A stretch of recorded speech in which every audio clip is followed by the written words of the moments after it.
대반격의 서막이 열리고 있습니다. 침묵했던 정의가 깨어나고 어둠 속에 감춰졌던 음모들이 서서히 그 모습을 드러내고 있습니다. 마치 거대한 파도가 숨을 죽이고 있다가 해일처럼 몰아치고 있는 그 역사는 무시무시한 반격을 준비하고 있습니다. 윤석열 대통령은 대한민국이 친중, 종북 반국가 세력의 손아귀에 있음을 수차례 강조한 바 있습니다. 특히 중앙선관위는 헌법기관이라는 이유로 60년 이상 외부 감사를 받지 않는 채 운영되어 왔습니다. 사실상 치외법권과 같은 특별구역으로 존재해 왔습니다. 이러한 특수한 상황 속에서 선관위 연수원이 중국인에게 개방된 시점이 바로 2020년 4.15 총선 불과 3개월 전의 일이었습니다. 문재인은 코로나 팬데믹을 핑계로 중국인 입국자들에게 선관위 연수원을 체류시설로 제공했습니다. 그 이후 선관위 연수원에 체류한 중국인들이 4.15 총선에서 어떤 행위를 했는지에 대한 의문이 증폭되어 왔습니다.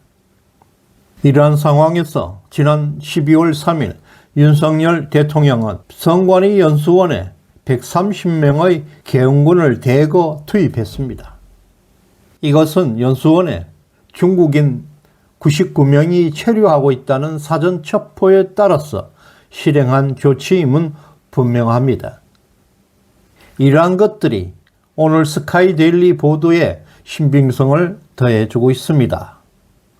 문재인은 외국인 간첩 수사를 불가능하게 만든 핵의 망측한 법안을 통과시켰습니다. 그리고 선관위 상임위원장에는 자신의 대선 참모 조혜주를 박아놓았습니다. 부정선거를 위한 만반의 준비를 완료했습니다. 중국인들을 불러들었습니다. 중국인들이 아무리 간첩 활동을 하더라도 한국은 그들을 잡을 수 없게 만들어 놓았습니다. 뿐만 아니라 북한 간첩이 외국 국적으로 국적 세탁을 하게 되면 역시 수사할 수가 없습니다. 오직 북한 간첩만 잡을 수 있게 되었습니다. 따라서 99명의 중국인을 미국으로 송환할 수밖에 없었습니다. 선관위 서버에 대한 포렌식과 함께 이들을 평택 미군 기지로 이송하였고 다시 오키나와 미군 기지로 이동한 것으로 알려지고 있습니다. 이러한 일련의 사건들은 트럼프가 대선에 승리한 직후부터 미국과 함께 진행되었다는 점은 트럼프와 사전 교감 또는 공조 수사를 다시 한번 입증하고 있습니다. 트럼프 취임 불과 일주일 앞둔 시점에 공수처가 윤 대통령을 체포한 것과 관련해서 미국은 한미 동맹의 중대한 도발이라고 경고하고 있습니다. 또 이재명의 대북 송금 사건은 심각하게 전개되고 있습니다. UN 대북 제재 위반 또는 트럼프 행정명령 13818에 의거해서 미국의 안보에 중대한 위협으로 미국으로 송환될 수도 있습니다. 이와 같이 치밀한 계획 속에 한미 공조가 빈틈없이 진행되고 있습니다. 이제 스카이데일리 오늘 보도에 신빙성을 더해주는 의미심장했던 한국에서 일어났던 일들에 대해서 주목해 보겠습니다. 첫째, 중국의 신속한 대응이 주목받고 있습니다. 2025년 올해 1월 5일 주한 중국 대사관은 모든 중국인들에게 한국 정치 집회에 참가를 금지한다는 공지를 이례적으로 발표했습니다. 중국 정부가 한국 내 민감한 사안에 대해서 이렇게 신속하게 대처한 사례는 별로 없었습니다. 특히 이 공지가 발표된 시점은 한국에서 99명의 중국 간첩이 체포되었다는 보도가 나간 이후입니다. 중국인들의 노출을 막기 위해 중국 대사관이 선제적으로 행동했을 가능성이 제기되고 있습니다.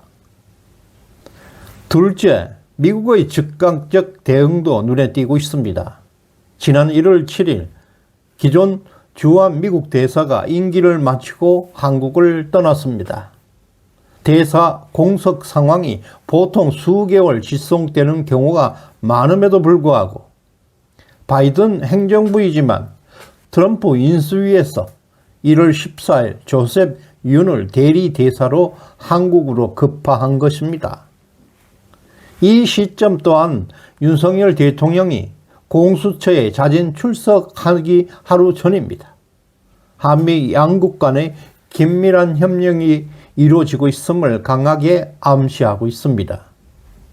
미국이 이렇게 신속하게 대리 대사를 임명한 것은 한국 내 중국 간첩 체포와 같은 민감한 사건들과 관련이 된 것으로 보입니다. 세 번째, 일본의 긴박한 움직임도 이목을 끌고 있습니다. 지난 1월 13일 일본 외무장관이 한국을 전격 방문했습니다. 공수처가 윤 대통령 체포를 시도하기 이틀 전이었습니다. 일본 외무장관이 전격 방문한 것은 공식적인 이유는 밝혀지지 않았습니다. 중국 간첩과 깊은 관련이 있다는 분석이 나오고 있습니다. 이와 같이 한미일 동맹의 급박한 움직임 그리고 중국의 반응 등 단순한 외교적 사건을 넘어서 한국의 국가안보 또는 한미일 동맹에서 직결된 중요한 사안으로 평가되고 있습니다. 오늘 스카이데일리 보도는 이 모든 정황에 신빙성을 더해주고 있고 각국의 즉각적인 대응이 한국 내에서 중요한 정치적 변화와 밀접하게 연결되어 있음을 보여주고 있습니다. 지난 12월 3일 과천에 위치한 성관위 연수원에 계엄군 약 300명이 진입해서 그 중에 130명이 성관위 연수원에 99명의 중국인을 체포했습니다. 이들 중국인은 당시 성관위 서버를 해킹하며 부정선거를 지원하는 작업을 진행했던 것으로 알려지고 있습니다. 체포된 인원들은 즉시 미군 평택기지로 이송되었고 이후에 오키나와 미군 기지로 옮겨져서 신문과 동시에 성관위 서버 포렌식 작업이 동시에 진행된 것으로 알려지고 있습니다. 한미 양국의 협력이 없었더라면 이러한 대규모 작전은 현실적으로 불가능했을 것입니다. 특히 미국 정보기관의 개입과 한미일 공조는 글로벌 부정선거 카르텔과의 전쟁을 암시하고 있습니다. 윤석열 대통령이 비상계엄을 선포한 그 배경에는 이러한 부정선거 의혹이 결정적인 영향을 미쳤다는 것은 온 국민들이 알고 있습니다. 당시 99명의 중국 간첩이 체포되고 일본 오키나와 미군 기지로 압송되고 계엄군이 중앙선관위 서버를 압수하는 등 이런 증거들이 모두 포착되었습니다. 이 같은 서버 포렌식 결과는 윤곽근 변호사가 조만간 공개할 예정이라고 합니다. 이미 윤 대통령의 제2건국을 위한 혁명은 성큼성큼 다가오는 소리가 들리고 있습니다. 이번 사건의 서버 포렌식 결과 그리고 99명의 간첩의 활동이 공식적으로 공개될 경우에 이것은 전 세계적으로 엄청난 충격을 주게 될 것입니다. 문재인, 이재명은 극형을 피할 수 없을 것이고 윤석열과 트럼프는 세계 역사를 다시 쓰게 될 위인으로 등극할 것입니다. 국민들은 비상계엄이 대한민국의 미래를 위한 필연적 결과이고 중대한 결정임을 다시 한번 자각하게 될 것입니다. 역사는 선택을 요구하고 있습니다. 대한민국은 더 이상 속수무책으로 당하지 않을 것입니다. 반국가 세력의 대대적인 소탕전이 임박하고 있습니다. 정말 꿈 같은 대반격이 현실화되고 있습니다. 우리는 지금 윤석열과 함께 제2건국의 역사적 여정을 함께하고 있습니다.